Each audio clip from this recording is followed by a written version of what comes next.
Happy Sunday, and thank you for joining me on my channel, Adventures with Robin. I am Robin, and I've been doing weekly updates now for I think 5 weeks. I think I'm going into my 6th week now of following a ketogenic diet, and I have to put that in quotes, following a ketogenic diet, because this week was kind of rough. But anyway, so more than that though, I am just kind of tracking my feelings, just putting it into video format. And any of you that have been following my channel or followed my other channel, What's Up Watchtower, will know that I am an ex-Jehovah's Witness. And, you know, so many emotions and memories come up after you leave the organization. And for me, it's been over 12 years. Yeah, I think 2006 was probably my last meeting. And, anyways, so I'm kind of like killing two birds with one stone with these videos. I'm trying to make life changes. I'm trying to get healthy. And that includes not only physically, but mentally and emotionally healthy too. So, this week, I was thinking, what should I talk about this week? Well, this week was probably my worst week as far as sticking to a ketogenic diet, because I probably had 3 days that I had things that would not be keto approved. And which I kind of, at 5-6 weeks of doing any like weight loss program, and I don't want to consider this a weight loss program. I'm just considering this a healthy lifestyle. But at week 5 or 6 is when things tend to fall apart for me. Especially when I'm not seeing any results. Because I've lost like 3 pounds total. 1 inch and 3/4 off my waist. All of that has stayed the same. I didn't gain any weight. I didn't, but I didn't lose either. So, anyways, I just want to keep talking about what I'm feeling physically and what I'm feeling emotionally. So, okay. I told you guys last week that I joined a health club, and I was very excited. I am very excited about it, and I think I went 3 times this past week, and I started on Monday with a yoga class that was probably not the right at my level, and because I was still very, very sore from the previous yoga class that I took. It was not the right thing for me necessarily. I lasted about a half hour into it, and because I was so sore still, I was not using the right form for the poses because I was trying to compensate for those sore muscles, and I felt a little twist in my back, and I had a sore back for about 3 days after that. So when that happened, and I felt it happen, I just laid on my mat and did some gentle stretching for like 10 more minutes while the class continued. And yeah, so I didn't, so I quit the class early and just got ready for work. So anyways, so that happened, and I haven't done a yoga class since then. I'm going to go after I finish recording this video. I'm going to go and do something that a type of yoga at that gym that actually is like probably more at my level. So yeah, beginner level. But anyways, one thing that I'm happy about is I did get up and go one morning and swam laps before I went to work. And my shoulder was really bothering me yesterday, which was the day afterwards.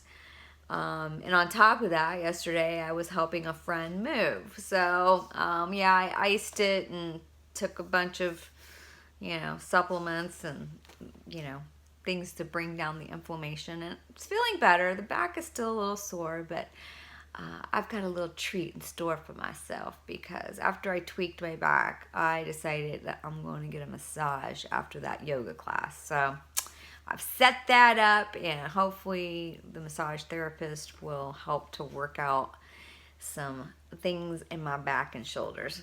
So, anyways, I feel like these are healthy goals. These are healthy achievements. And I was listening to Joe Rogan's podcast. It's called The Joe Rogan Experience. I love that podcast because he has such interesting people on.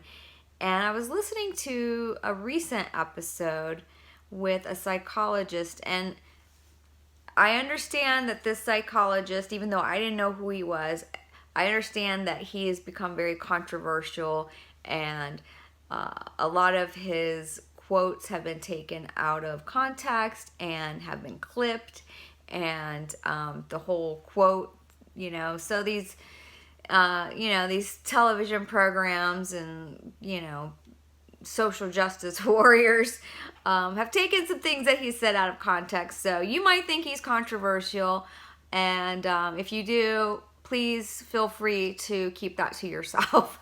But I really appreciated the things that I did hear him talk about on that podcast. And so the psychologist's name is Jordan Peterson.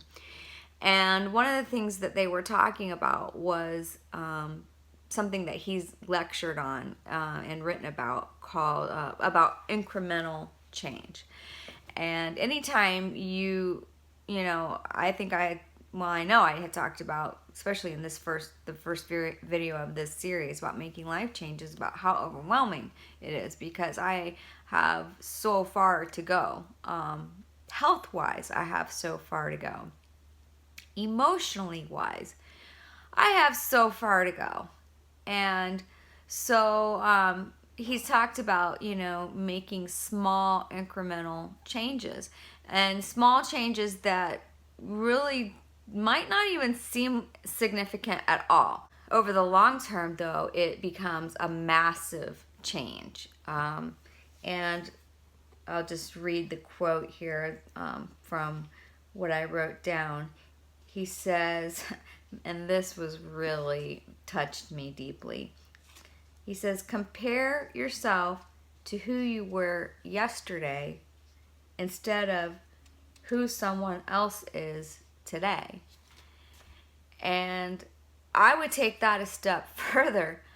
I would say compare yourself to who you were yesterday versus who you were 5, 10, 20 years ago. Good and bad. Because I can look at myself, 25 years ago being a size 2 and very tiny and lots of energy, to who I am now, quite different. I'm sure that anybody who has known me all these years would feel like this has been a significant change in how I look. But I can't compare myself to who I was at 19 versus who I am now at 45. So I'm trying to compare myself to who I was yesterday and who I'm going to be today as an incremental change. I almost canceled on this yoga class because I got invitations from friends to go do things. But, right now I have to do what's best for me. And although I love spending time with my friends and I'm very grateful for the invitations, right now it's time for me to just stay true to my goals and I had already planned to take this yoga class, so I'm going to go do this yoga class. Yeah, so that was very powerful, that discussion about not comparing yourself to who someone else is today. And he talks about like asking yourself questions and, really, I mean, there's a whole bunch about this, and I'm just like basically very much skimming the surface of what he talked about. But asking yourself, these were interesting questions. He said that, well, first of all, he said incremental progress is massively effective because it bears exponential growth. So exponential growth, like a bank account, where if you're, an investment that you're investing in, and at first, you're only investing, maybe $50 a month or something. But over the long time, because of interest, and especially if it's like, if it's stocks or mutual funds, they'll split, and then you'll have twice as many of those stocks. And if those stock prices go up, then and you keep investing, it's over the long term that you start getting exponential growth.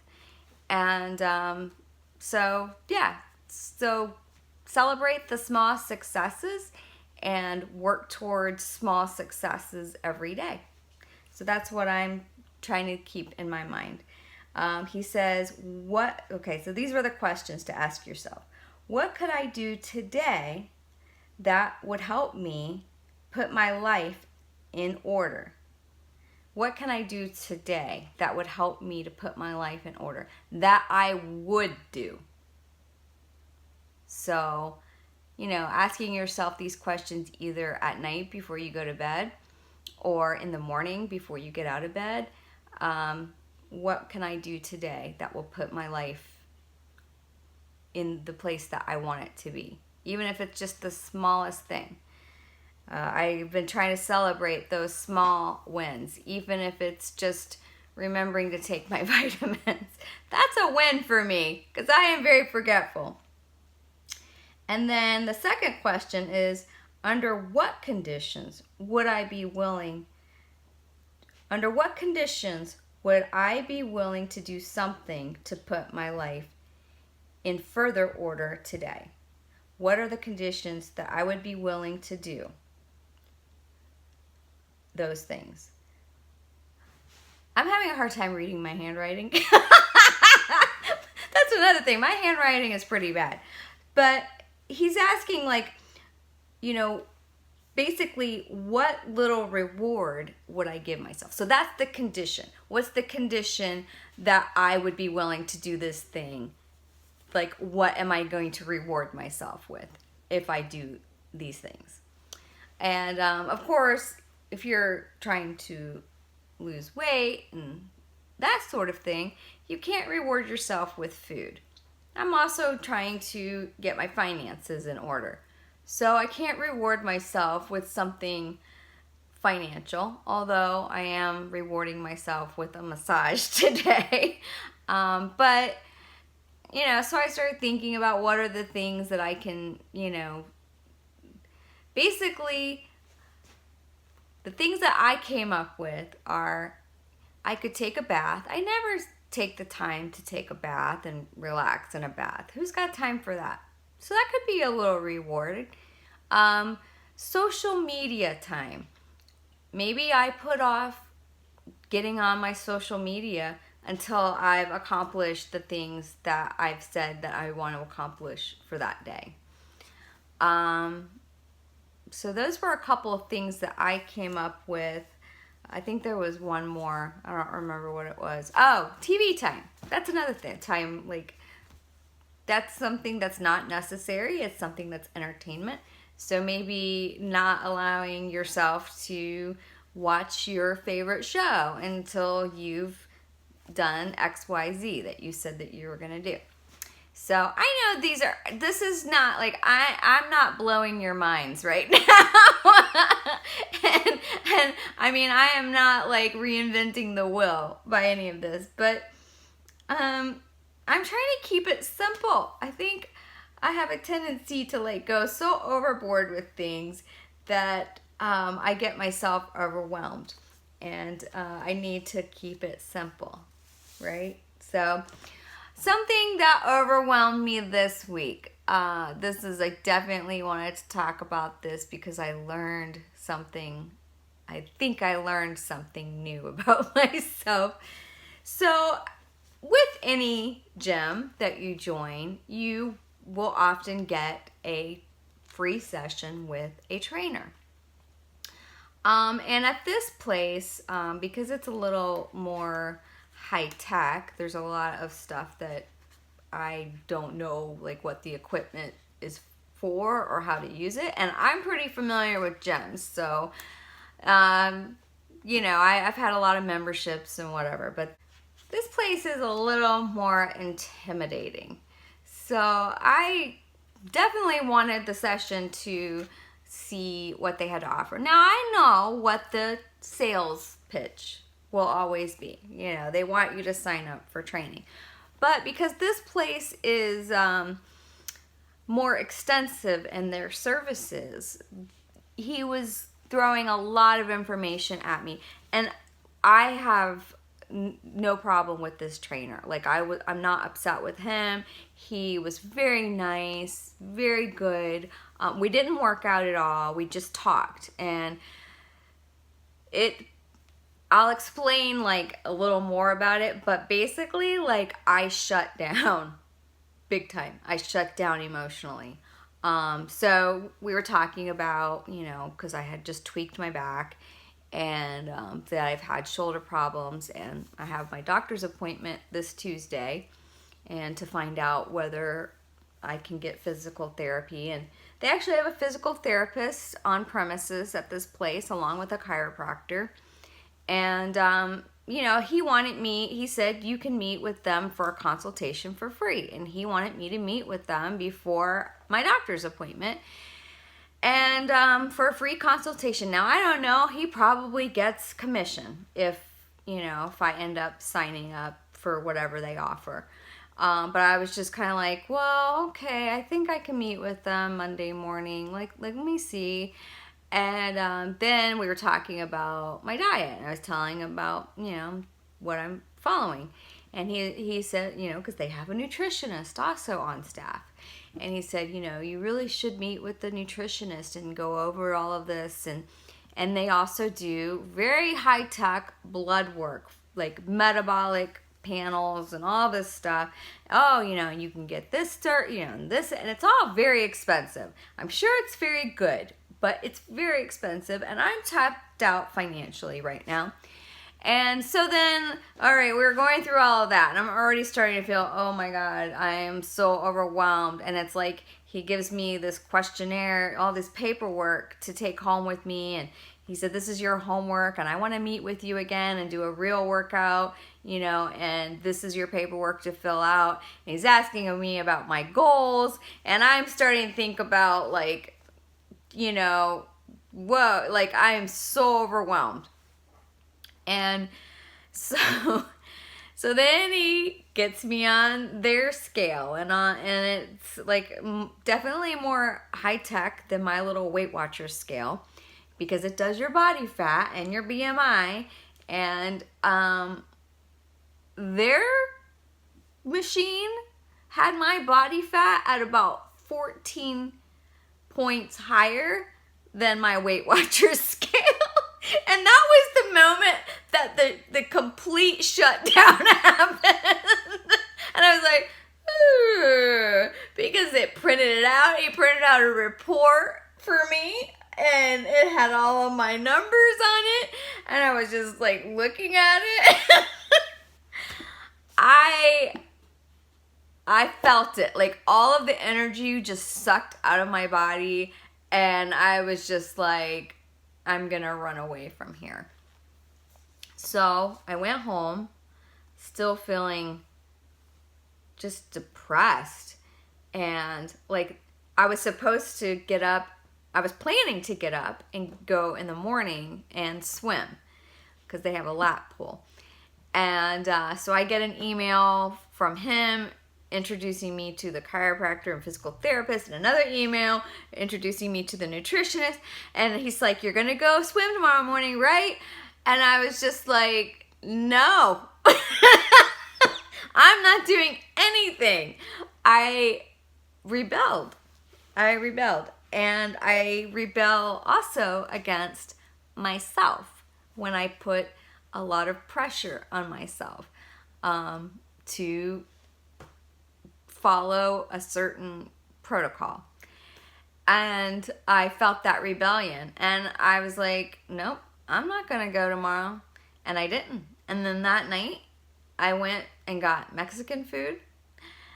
And so something else that Jordan Peterson, the psychologist, said was, you can't boss yourself around. That's why you have to ask yourself questions. Because when you boss yourself around, you're a terrible master and a worse slave. You're a terrible master and a worse slave. And that made me think of the scripture at 1 Corinthians chapter 9, I think it's verse 25, where Paul talks about he pummels his body and leads it around as a slave. And, being raised as one of Jehovah's Witnesses, we're always taught, to think like that we are good for nothing slaves. And that we have to pummel ourselves and beat ourselves down, basically, to do what is right because we're inherently sinful.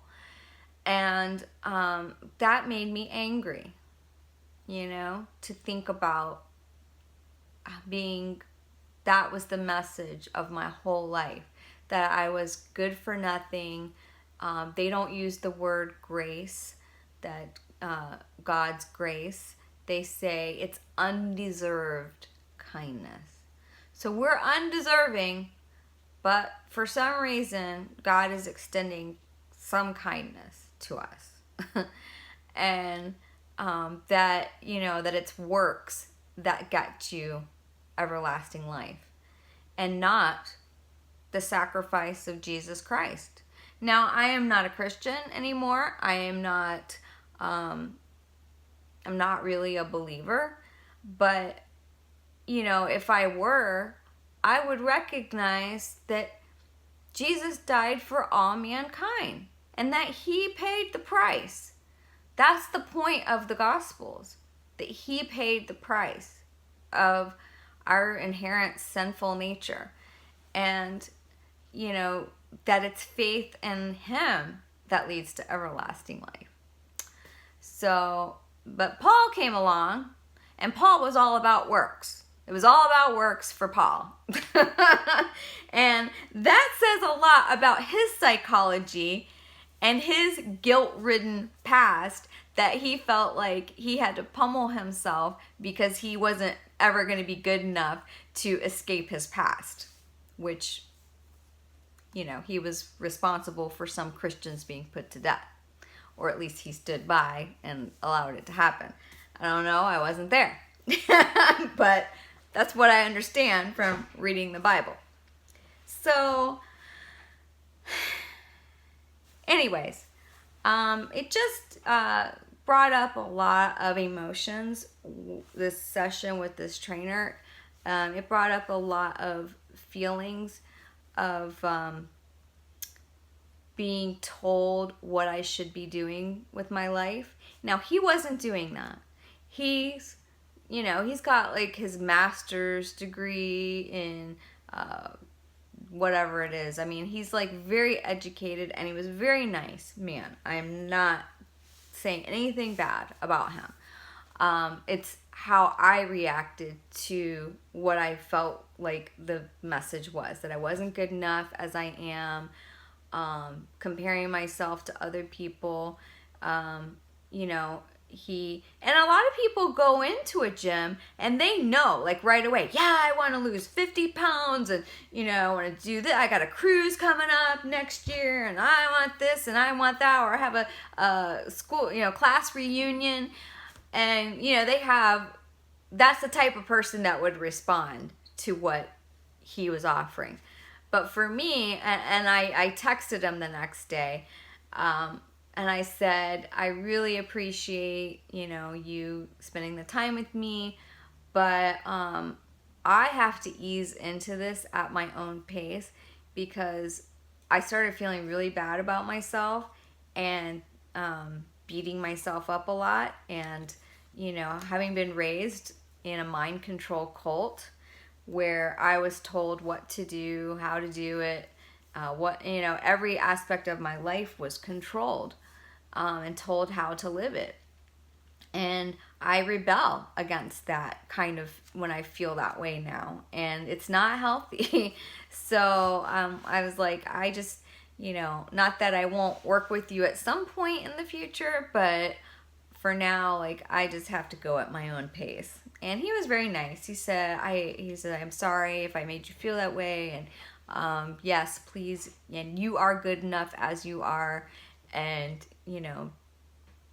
yes, go at your own pace and let me know if you need anything.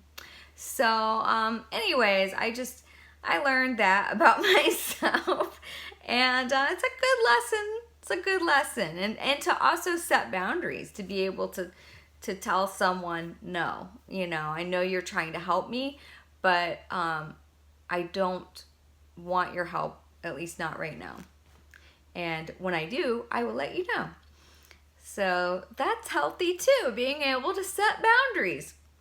Who would have thought that lesson would have come from joining a gym? So I want to talk about something else, and this may get emotional. Dang it.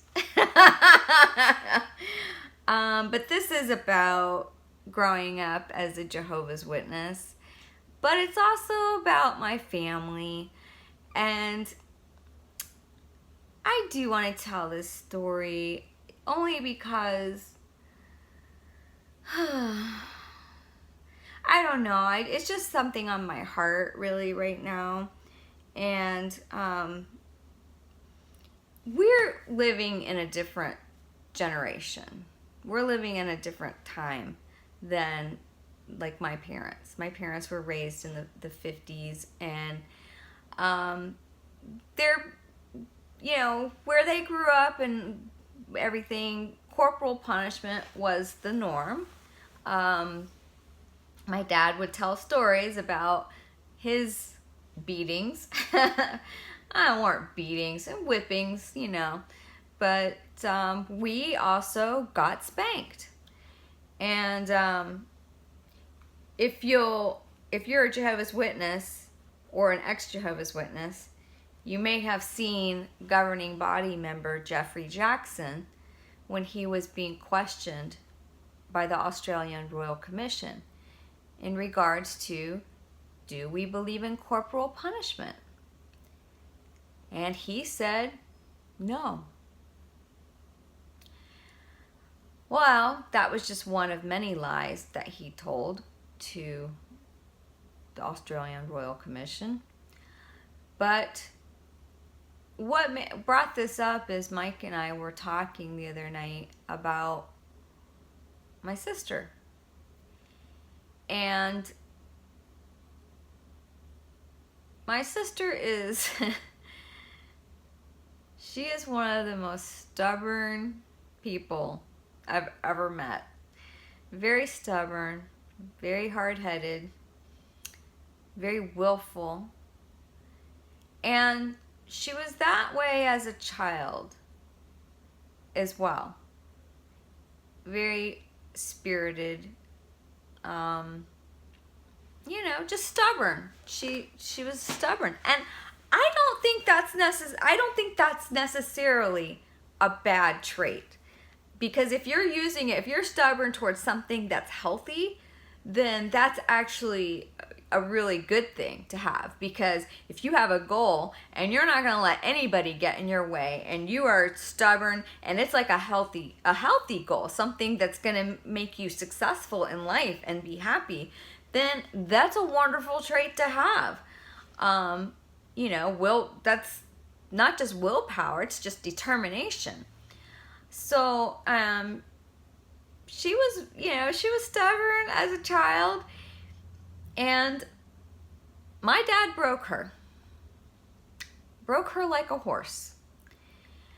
And it came to me in that moment that he broke her. And I'll explain why. Because these were family stories.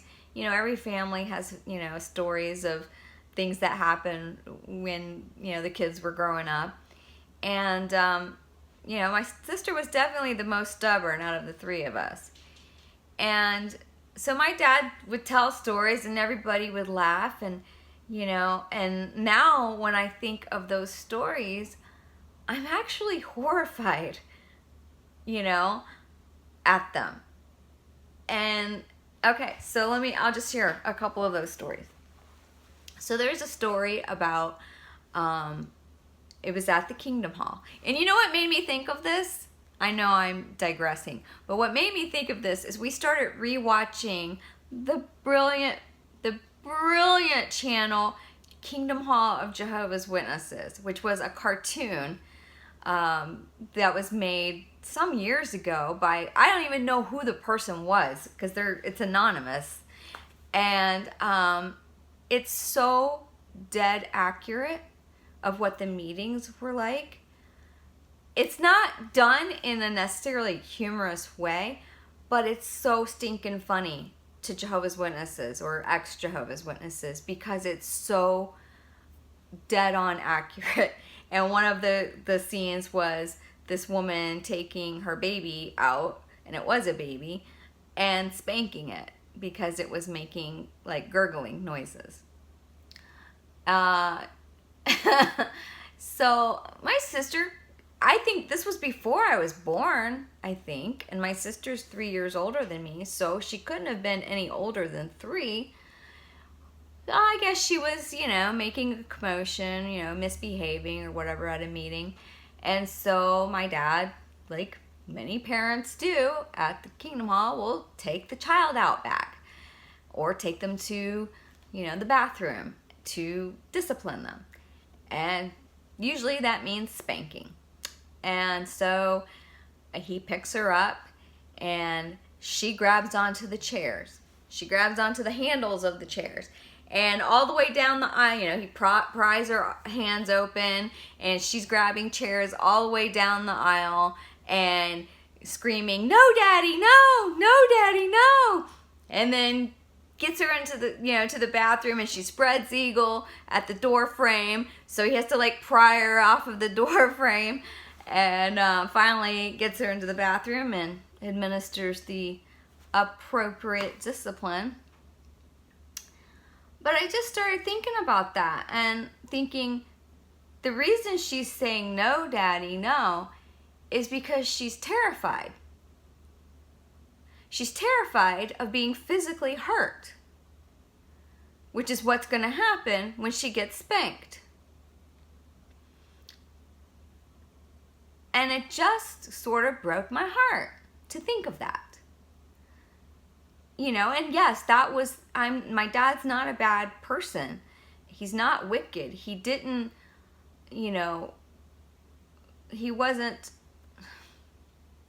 it is physical abuse, but he wasn't like a cruel abuser, if that makes sense. It wasn't like he would just fly off the handle at every little thing and beat us. That wasn't the case. But, I think about that now, and I think, she was scared. She was scared. That's what children do when they're terrified. And the fact that, he made a joke out of it, maybe that was a way of making himself feel better about it. I don't know. But I think that's pretty sad. And there was another story. And again, this had to have been, I mean, either I was a baby or, you know, not even around. So she would have been 2 or 3 years old. Where one night, I guess, you know, she already said goodnight to my mom. But a couple hours later, she's crying out for mommy. Well, my parents took turns a lot of times in, like, my dad would kind of take over when he got home at night as far as, you know, caring for us kids because my mom had had us all day. So he comes in there, he says, you know, go to sleep. You've already said goodnight to mommy. Mommy's in bed. And she's crying, no, I want to say goodnight to mommy. So he spanks her and tells her to go to bed. A couple hours later, same thing. She's crying for mommy. And my mom, when she tells, she's like, "Can't I just go in there? I'll just go in there." And he's like, "No, because if we give in now, we're going to be giving in for the rest of her life." And so he goes in, spanks her again. A couple hours later, same thing. Goes in, spanks her again. So, you know, I think about that power dynamic. Like, I didn't get as many spankings, I don't think, as my brother and sister. I know I got spankings, I remember them, but, you know, he broke her. Like, she was a horse. He broke her. And so now she's never going to rebel against him as long as she's alive, because the fear of losing his love is so great that she wouldn't do anything. She would never leave this organization or talk out against it because she's too terrified of losing my parents' love. And then there's another story. Might as well keep going. Of one time when he was gonna spank my sister, and she put on every pair of underwear that she owned, and so that was always like told as a funny little anecdote of trying to prevent yourself from feeling pain. I guess that's funny. Something else that my dad would do is he would not spank us in the moment when he was upset with us. Which, bravo! I applaud him for that. But instead, he would make us wait. We knew it was coming. We just didn't know when. Sometimes, you know, because he says, "I'm not going to spank you now, but you're going to get a spanking." So you would have to be afraid, scared, upset for hours, sometimes even days, knowing it was coming. And then there were times where I thought, oh, he's forgotten. He hadn't forgotten. You know, sometimes, I remember one time, it was like, I don't even know if it was the same day as when, you know, whenever something had happened. We went to the meeting, came home from the meeting, and I'm getting ready for bed. And he says, "Remember that spanking we talked about? Well, it's time." And so you would, you know, just when you thought your day was clear and you were relaxed and you could go to bed, nope, you were getting a spanking. So that's kind of cruel. That's kind of cruel when I think about it, you know? So I'm sure they see it completely different, but I now see it as cruel. And I remember one time, 3 of us had acted up and he lined us up, and he always used to make my brother count them out when he was getting spanked. I don't remember him making us count it out, but he made my brother count it out. Or maybe he told him, "I'm going to give you 10 lickings. You can count them out if you want." And my brother, me and my sister, and maybe it was just like nervous energy because we knew we were going next, would start giggling. When my brother, 1, 2.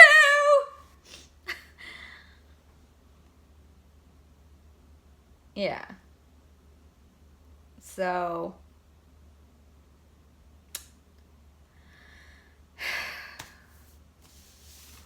I know that kids get spanked, but I think about it now only in the context of really my sister, because I know that it changed who she became.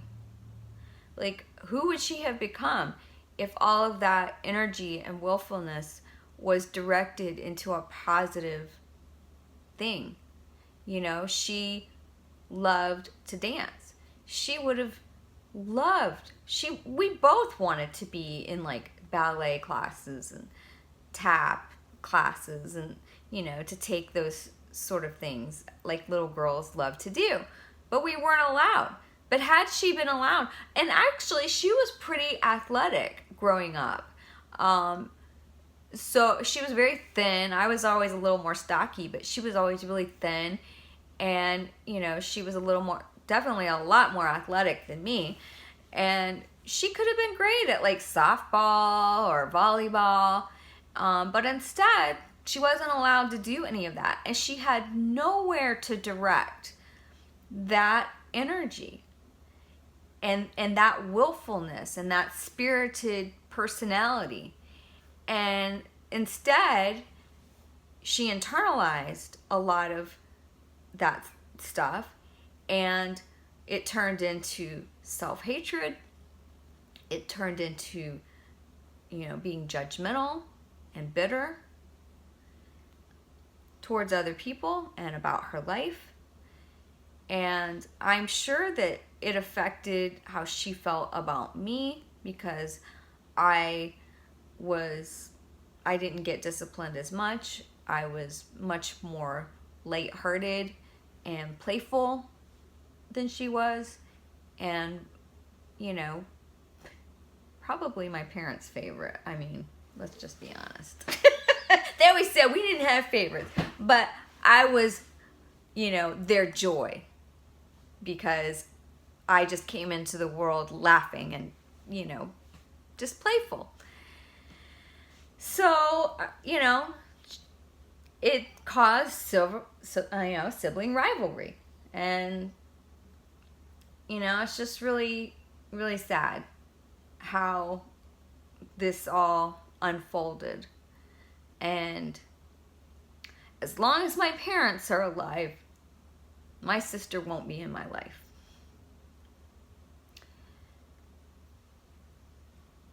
So that's just how it is. But, thankfully, I have a lot of other sisters now. And they are,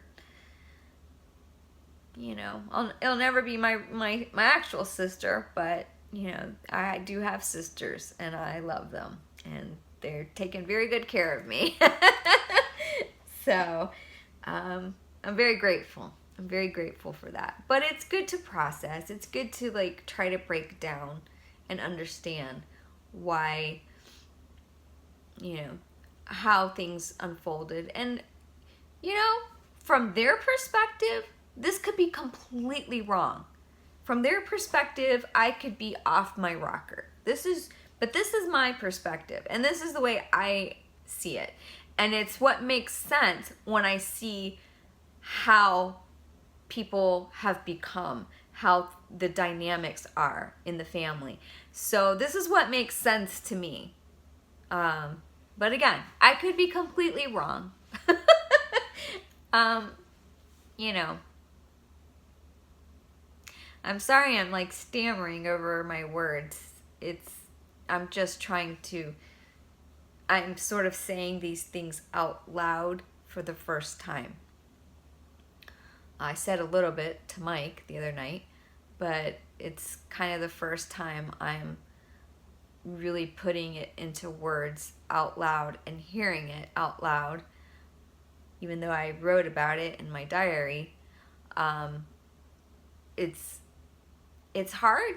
It's hard. I feel like this lump in my throat because this hard stuff to say, that this was an abusive religion and it created abusive patterns even in our family, because the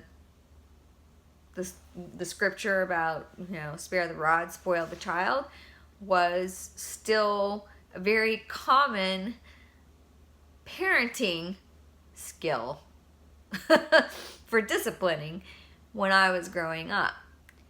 And I don't know, it's just, maybe you guys have had similar experience, maybe it's been worse. I'm sure there's tons of worse experiences. I've heard them. I'm listening to the podcast called Shunned, which is great. The first episode was Michael Shumwell's wife, Jenny. Well, first of all, he did a whole podcast that I listened to called This Jehovah's Witness Life, which was phenomenal. If you guys haven't listened to that, it's like 12 episodes, and he really breaks it down, what it's like growing up as a Jehovah's Witness, and what his waking up process was, and how he and his wife woke up together and left together. It's great. If you haven't watched or listened to it, oh, it's so good. And so then the first podcast and on the first episode on Shunned, which is his other podcast, is just his wife Jenny, and she had a much worse family life, lot of beatings and very abusive father. So but anyway, so I think listening to that, and also then seeing that, rewatching that YouTube channel, brought back memories of spankings. And for Jeffrey Jackson to say that Jehovah's Witnesses don't believe in corporal punishment was a flat out lie. So, we were talking about at the congregation that we were going to when we were first married, which my husband had been a part of for, since he was a kid. There was like a long wheelchair ramp, I guess, out the back of the Kingdom Hall. I do remember that. And there were woods out behind the Kingdom Hall. And he said every meeting there would be parents taking their kids out there and spanking them because it was more secluded and quiet. And I remember that. You would hear them. You would hear them. My husband's sister beat the crap out of her kids, or at least her oldest child. I mean, you would hear her slapping him, smacking him so hard at the meetings. And I always thought, if this is what she's doing at the meetings, what is she doing at home? God only knows. Well, she knows, and her children know. So, a lot of anger, a lot of physical punishment in that religion, So, anyway, thanks for watching this far. if you've watched this far, hey, leave me a message down below and say, yeah, I watched this far. I'd love to know if anybody's made it this far. All right, so I'm going into week 6. What are my goals for week 6? Well, definitely, I'm feeling better emotionally. So back to a true ketogenic diet. I need to make sure I'm testing with keto strips to make sure I'm getting back into ketosis. And when I was doing it, the right way, like the weight was not falling off, but I felt good. And the keto strips were showing that I had a lot of ketones in my urine. So there's that. I have my doctor's appointment this week, and I'm going to ask him to test for a bunch of things that he probably wouldn't normally test for, but hopefully I can get that covered by my insurance. And I've scheduled out my week with yoga classes and swimming. I realized when I went swimming the other day, I was like, man, I love to swim, and I haven't gone swimming in like just so long.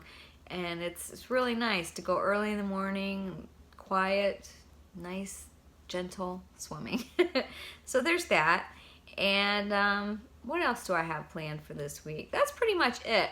I'm going to attempt, and I've already reserved my space in the class. I'm going to attempt next Saturday a cycle class. Generally, this is something else I learned about myself, that even though I'm very outgoing, I'm comfortable one-on-one or in very small groups of people. When there's large groups of people, I'm what am I, an introverted extrovert? No, I'm an extroverted introvert. I think that's the correct wording, an extroverted introvert. That I like to be by myself. I like to do things on my own. And I don't generally like a big class. So this will be, it just takes getting used to it, I think. You just have to go a few times and get used to it. So I'm going to try it. I'm going to go in with an open mind, and I'm going to try it because I know it's great exercise, and everybody talks about how fun the class is. It's like a big party because apparently there's like disco lights and great music, and they have screens with, I don't know, movies or different things playing on them in the class. I have no idea what I'm in for, but I'm going to try this class. And other than that, I think that's enough. I think those are my incremental changes, to just try one new class this week and keep on with my yoga, keep on with swimming, and keeping on with eating healthy fats and no carbs or very low carb vegetables, and that's it. That's my plan. That's my plan for this week. So I think that this week, hey, no pressure, but I feel like this week I'm going to start seeing some changes because I already feel something shifting. So shifting emotionally, shifting just in everything. I feel something is happening. Who knows? Maybe nothing is happening. Maybe it's just all up here. But hey, the placebo effect is effective for a reason. Because you tell yourself your mind is incredible, right? So those are my plans. I didn't get to this. I just remembered this was something that I was supposed to do this week that didn't happen. I was supposed to do that tapping session. Well, she canceled on me. And I kind of felt like it was a blessing because I was starting to feel like, well, first of all, this particular, and she's not even like licensed in anything. She doesn't even have like she's not even a licensed clinical worker. So, a social worker rather. So I kind of was like, when I started reading about all her, none of her credentials. Like she had no credentials. But I know she's successful, as far as, a lot of clients and things. So not saying that she isn't qualified, but what she focuses on is physical pain mostly. And so like her intake questionnaire was all this stuff about, physical stuff.